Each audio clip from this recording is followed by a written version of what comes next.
Hey, what's up guys? This is the Apple iPhone 12. This is Apple's first 5G phone that just came out. This is Google's Pixel 5. It's Google's first 5G phone and it also just came out. The iPhone 12 starts at $799 in the US. The Pixel 5 starts at $699 in the US. But the Pixel 5 is 128 gigs and the iPhone 12 is 64 gigs. So if you want to get a 128 gig iPhone 12, you have to pay $50 more, which this version is. So it's actually $850 and $700. So this one obviously costs $150 more. So let's see if it's worth the price, and if it's really, which one do you prefer? So they both have two cameras. This one is a fingerprint magnet. Granted, if you put it in a case, it's not going to be a problem. This is just not a fingerprint magnet at all because it's this aluminum material. This is also aluminum, but it's glossy where this is matte. This is the sort of stage color, and this is the black color, which if you look in under the light, it kind of looks like a dark blue or a dark blue gray colorish. It looks more black on this side than this, but it's pretty close to dark unless you put it under the light. Anyways, Apple obviously runs iOS and Google runs Android. So here are the cool things about both of these phones. Apple makes the hardware, they also write the software. Google makes the hardware for the Pixel, it also writes the software because Android is owned by Google. So these get special treatment in a way. Well, there's only one iOS system phone. Only Apple makes iOS phones, where Android you can get it on a whole bunch of different phones. But the cool thing about getting a Pixel is you get all those updates first and you get a whole bunch of stuff first. So that's one of the cool things about getting the Pixel 5. Now, what system do you like? Because these phones, they both have a lot of, when apps are written, they're primarily written for both of these. I would say 95% of the time or higher. They both have the same apps, except, they're completely different ecosystems. They're similar to each other, but, they're different. So a few things that's, cool about the iPhone, it has the face unlock. So if I open this and I look at my face, boom, it unlocks. The Pixel 5, they went back to the fingerprint reader, so I have to tap that. I don't have to touch anything. If I tap it, it'll actually unlock the phone. The Pixel 4 had the face unlock, but the Pixel 5 does not. So they went back to this now. But I guess during COVID, this might actually be better, just because if you're wearing a mask, Face ID and Face Unlock don't really work, where the fingerprint sensor obviously does work. But if you live in a cold climate and you have a glove on, obviously that's not going to work either. So you could, tap back into your standard way of the pattern, and this one also has the pin. So if you don't do a Face ID, it'll just ask you for a pin, which it's not even working right now. But if Face ID didn't work, it just asks you for a pin. Here are a few things that I much prefer over Android that I don't like about iPhone 12.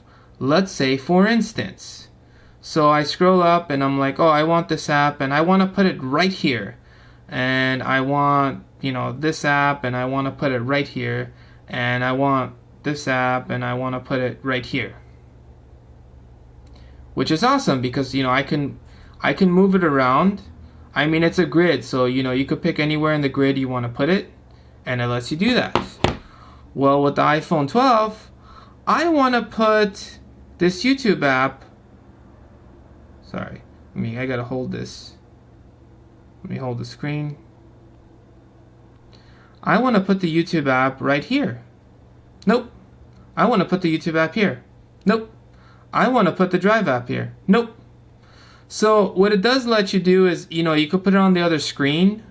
So if I want to put settings on the other side, it does let you do that.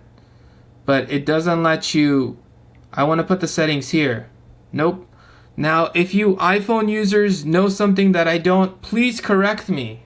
I have not Googled this for very long, but it seems obvious that if I'm moving these apps around, I should be able to do this without turning on some special option. But if there is some special option, please let me know in the comment sections below.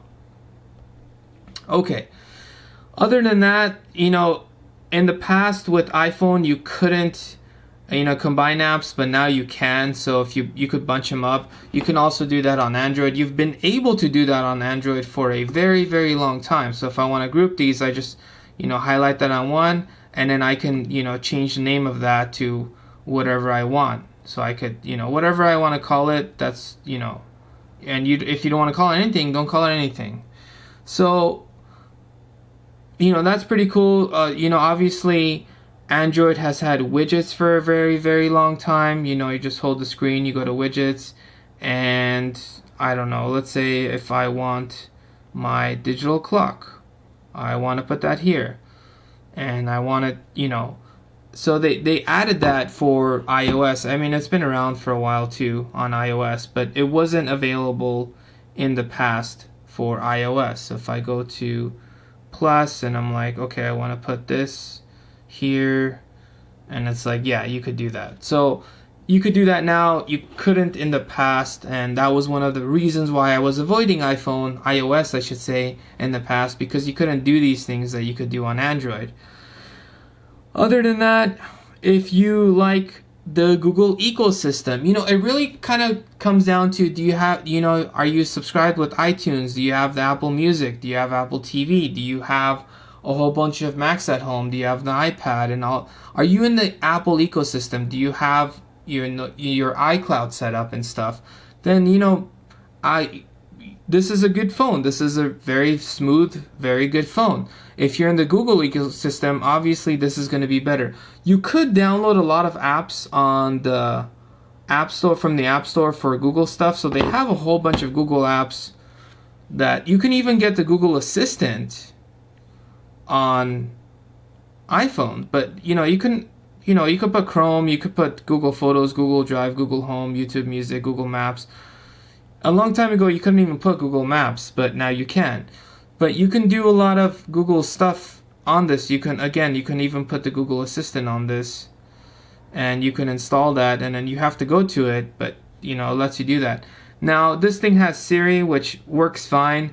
I personally prefer Google Assistant. I think Google Assistant and Alexa are typically a little bit better than Siri, but Siri's also okay. But I much prefer Google Assistant. I feel like it does the best recognition. But this is what comes up with Siri. So if I say, what's 5 times 5? The answer is 25. Okay, so that was really good. So I mean, not that that was difficult to do, but it's cool. I like the cool animation. Whereas with Google Assistant,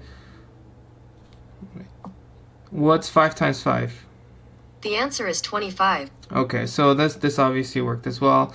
And you could turn off stuff if you hook it up to your home. If you hook up the Google Home app and you set up all your stuff, you can control stuff. The same with you can do with the Apple as well.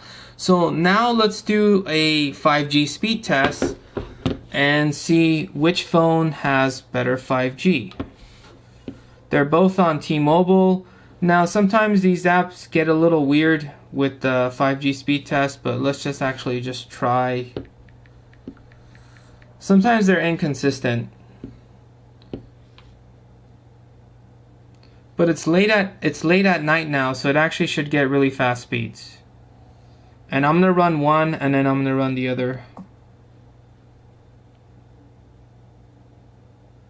Okay, so 88 down, and it's probably gonna get something up. Okay, so I mean, those are pretty good numbers. Granted, at night I typically get faster, and I have gotten faster on this phone. So let's run this now.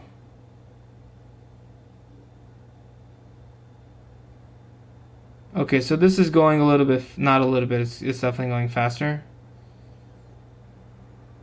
So 137 down and 58 up.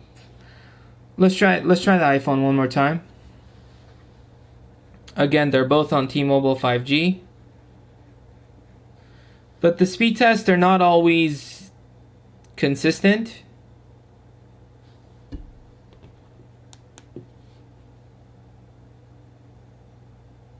Let's test this again, just in case that was a fluke.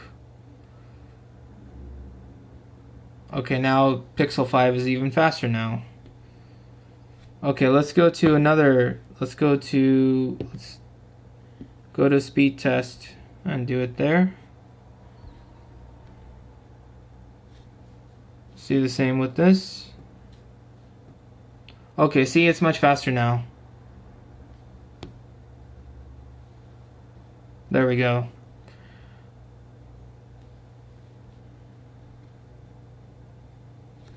Let's see this guy in action.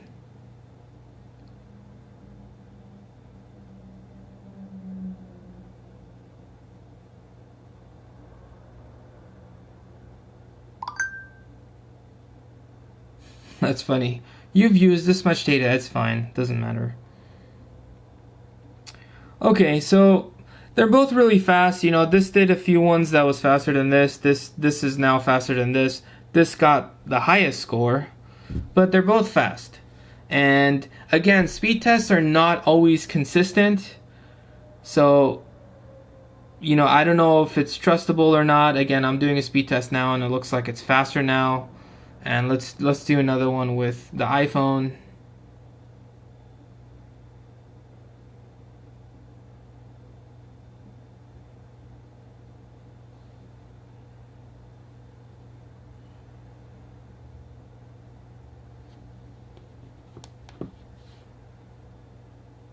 Okay, the iPhone passed 200 again. So iPhone's getting better results on speed tests. Cool thing about the 5G iPhone, not the iPhone, the 5G Pixel, is if you go to settings and you go to battery and you go to battery share and you turn this on, if you flip the phone over, you can actually charge.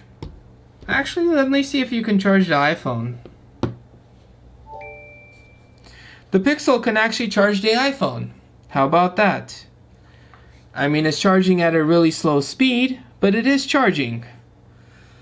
So a win for Pixel there. It's more designed for this, for it to charge the Pixel buds, but I guess it works with anything else. Granted, it'll probably take forever to charge, but it's cool that you can do that.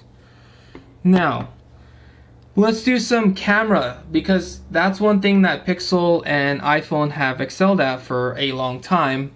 And that's one of the major reasons why I keep buying Google phones, because their cameras are really good. And their camera software, I should say, is really good. So let's take a few pictures during the day and a few pictures at night. I'll turn off the lights and I'll take a few more pictures. It is night right now, so it will be pretty dark other than my monitor screen.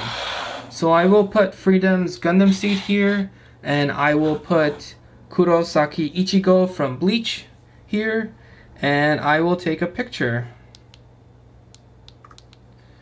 And let's see if they have the same shortcut. Yeah, so if you double click the power button on the Pixel, you can do that. So let's take a picture. Came out fine. Okay, so let's take a picture with the iPhone. Okay, came out fine. Now let's do the real test, the night mode picture. So this one has night side and this one's going to be in the night mode. So let me turn off the lights. Okay, it is completely dark right now. I am going to, it's really just my monitor that's on, and in fact, let's make my monitor even dimmer, but it's literally just my monitor is on right now. So if you look on the, that is the only light that's coming to this. So you could tell when I move the phone, it's a little bit laggy, but you know, that's to be expected. Okay, so I'm going to rest my hands on this table and I'm going to take a picture and we're going to see how well it comes out. And it's pretty cool because I have my watch in the background and it's glowing, so I'm going to see if that comes out as well. So I took 2 pictures with the iPhone. Now I'm going to take 2 pictures with the Pixel 5. Again, very dark. Let me rest my hands. I'm on night side mode. So let us take a picture. Okay. So I took both pictures and I'll put them on the screen, but you know, the Pixel definitely came out pretty good. Very impressive for how dark the room actually is. Honestly, I'm very impressed with these phone cameras. This one came out pretty good too. So again, they both support 4K at 60 frames per second. I'm going to put it at 30 frames per second because that's what I'm going to put the video out on. But they both support 60 frames per second. And it's pretty smooth when I'm moving it. So let me just record this real quick and I'll just kind of move it to the Freedom Gundam seed. To my dusty Freedom Gundam seed. I should really dust this thing. I kind of cleaned Kurosaki, but just zooming in to get a pretty great level of detail here. There we go. The Pixel. Now time for the iPhone.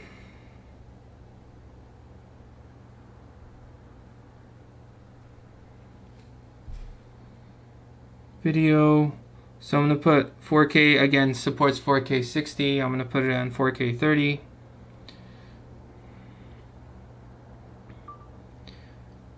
So recording the video, getting close. Looks like it's showing a pretty good amount of detail. And let's go to Kurosaki Ichigo.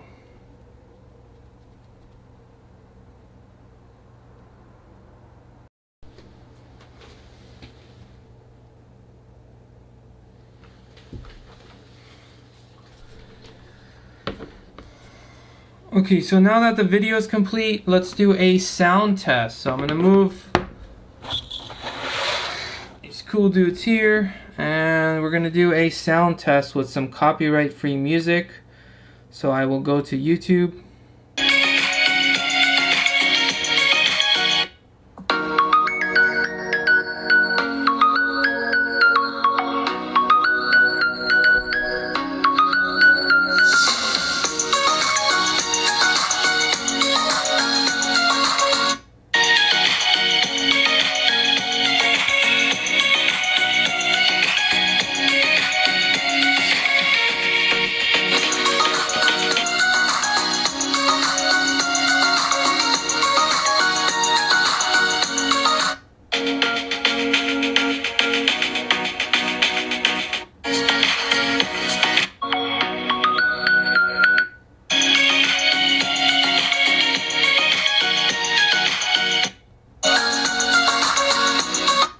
Okay, the iPhone 12 sounds a little bit louder at full volume. Here's one other thing that some of you guys may or may not consider. One thing is the Pixel 5, while it does have 5G, which is the latest, for Wi-Fi, it actually only has wireless AC. So even though it has the latest for the mobile 5G, but for wireless, it still uses wireless AC. Whereas with the iPhone 12, this one is actually capable of Wi-Fi X or Wi-Fi 6, which is the latest standard in Wi-Fi. Again, you know, they're both backwards compatible and stuff, so I currently have a wireless AC router. So even though my device is Wi-Fi AX, I'm only going to get the speeds of wireless AX. But I should say I'm still going to get the speeds of wireless AC.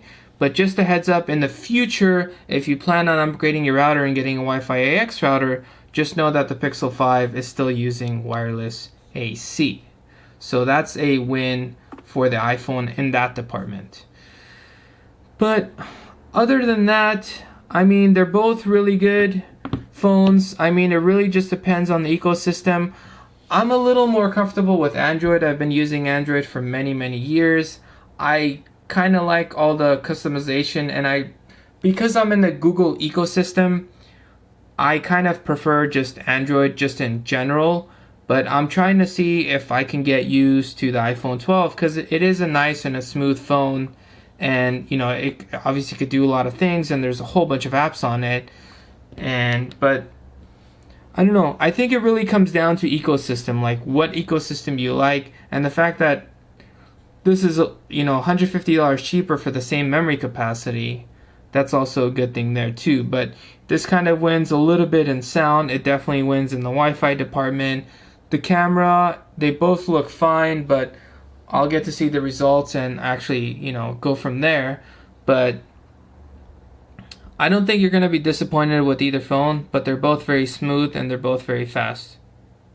There's a few similarities between the phone too, though, in terms of, so if you swipe up from the bottom, that's where all the apps come up and you could close them, close ones that you don't want. It's the same thing with the Pixel. If you swipe from here, all your apps come up, where this one, you know, it's either here or you can find it here. You can do screen records and, you know, you have your shortcuts here. It's the same thing with the Pixel, where you have your shortcuts here and you can screen record. You can also edit. If you want to edit on the Pixel 5, you just click this little pencil and then you can add and remove stuff. So if I want, I don't know, screencast to be part of that, I could just drag and drop it over here and then it'll be part of that here. So now I have 3 pages, and it's the same thing with this. So if I go to settings and I go to, where is that?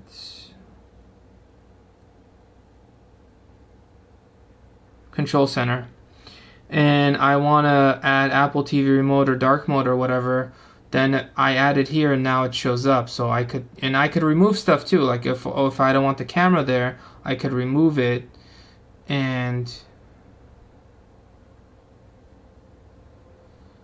now it's no longer there. So, you know, you could customize a lot of stuff. It's cool. They both, you know, they both are very capable and they both can do a lot of different things. Yeah, as far as they're both wirelessly chargeable, this has the MagSafe, which kind of attaches here. But I did see a few warnings about MagSafe where they said, you know, if the phone gets hot, it'll stop charging at 80% and stuff. But I am personally currently not a fan of wireless charging, and I've read a few places. Again, this is brand new, and what I read was from a few years back. But when your phone and when your device wirelessly charges, it basically, because it's not directly charging with like a USB cable or a lightning cable, it's actually heating up your battery a little bit more.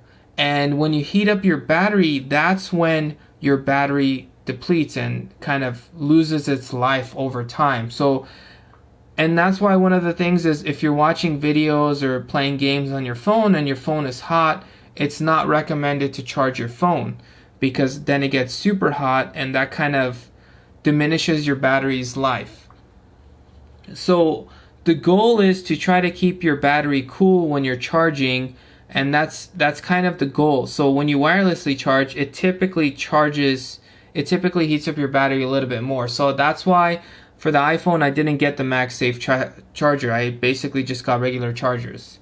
So just something to keep in mind. And even though, like I showed you guys earlier, I could just charge this if I enable it in the options, and I could even charge the iPhone from the Pixel, as you guys saw, I'm not going to do that because, you know, wireless charging is fine. It's extremely convenient, and I'm sure it's a lot better now than it was a few years ago. But batteries are batteries, and, you know, they do get better and stuff, and I'm sure it diminishes less, but I feel like it'll still diminish it a little bit more than if I just plug in regularly. The other win for the Pixel, I have to say, is it uses USB-C. That is a standard across a lot of devices. You know, even the iPad Pro uses that, the Apple MacBook uses that, the iPad Air, the new iPad Air uses that, you know, Nintendo Switch, GoPro, my cameras, so many things use USB-C, and because it's universal serial bus. The iPhone doesn't use that. They still use Lightning. I don't know why they don't switch to USB-C. And again, I get it. A lot of iPhone users have Lightning and they have the cables, and it's like, if you switch, they probably have to end up getting new cables anyways. But you could say the same thing. Well, why switch to iPad Pro cable, and why switch to iPad Air cable, and why switch to MacBook cable? Why switch all those cables when people already had the plugs for it, right? And it's just like, I think they did the right thing by switching to a standard, which is USB-C. So that's definitely a win for the Pixel, because, you know, they use universal stuff and you don't have to have as many chargers and stuff. But with that, it's a tough decision. It really depends. Like, are you in the Apple ecosystem? Are you in the Google ecosystem? What do you like? Do you want to spend $700 or do you want to spend $850 for the same memory storage capacity. And with Google Drive, if you have Gmail and stuff, even though you could put Google Drive on this, which it's right here, but with Google Drive, if you make a basic email account, you get 15 gigs of storage, whereas with your, which also includes your emails as well, but with the iPhone, you only get 5 gigs of storage on iCloud. So, but technically you could just put Google Drive on this. You can also put Google Photos on the iPhone as well. So, yeah, I mean, you could take the advantage in both places. Yeah, you guys tell me what you think. Which phone is worth it? I'm kind of leaning more towards the Pixel 5 is a better deal and is a better phone. I'm kind of leaning towards there, but at the same time, you know, this has its benefits. I don't like the fact that they don't have Wi-Fi AX on this and stuff, and so they both have their pros and cons. But price-wise, and I guess because I'm in the Google ecosystem, for me, as of now, I prefer the Google phone. But let me know what you guys think in the comment sections below. I'm going to use the iPhone. I have an iPhone 12 Pro as well, so I'm going to use this for a while and kind of get used to it and see if I can get used to the iPhone ecosystem. But let me know what you guys think in the comment section below. Which phone is better? Which phone would you pick? And is it a good deal? And you know, what feature would you like that's non-existent on either one of these phones? If you guys enjoyed this video, please like and subscribe. Thank you guys for watching, and thank you to all my current subscribers.